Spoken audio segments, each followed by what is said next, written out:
Praise the Lord, my dear precious people.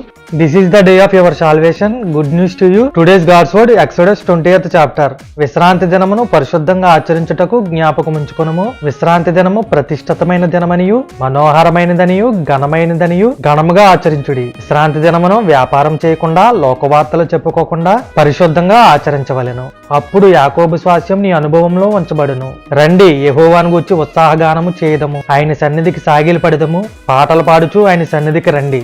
ఘనతా ప్రభావములు ఆయన సన్నిధిలో ఉన్నవి, బల సౌందర్యములు ఆయన సన్నిధిలో ఉన్నవి. ఆయన సన్నిధిలో సంపూర్ణ సంతోషము కలదు, నిత్య సుఖములు కలవు. దావీదు కీర్తనాకారుడు ఇలాగ సెలవిస్తున్నాడు, నీ మందిరములో నేను పచ్చని ఒలివ మొక్కవలెనున్నానని. యెహోవా, నీ సన్నిధి నేను వెతికదునని నా హృదయము నీతో అనెను. దావీదు కీర్తనాకారుడు, యెహోవా మందిరమునకు నేను వెళ్ళేదనని జనులు నాతో అనినప్పుడు నేను సంతోషించెదను. మన దేవుడైన యెహోవా మందిరము నిమిత్తం మనకు మేలు చెయ్యును. యెహోవా మందిరములో నాటబడిన వారు ఆయన ఆవరణంలో వద్దిల్లెదరు. యెహోవా పేరట వచ్చిన వాడు ఆశీర్వదింపబడును. మందిరములో నుండి ఆయన మిమ్మల్ని దీవించెను. రండి, కీర్తనలు పాడుచు సంగీతం వాయించుచు ఆయన మందిరంలోకి చేరదము.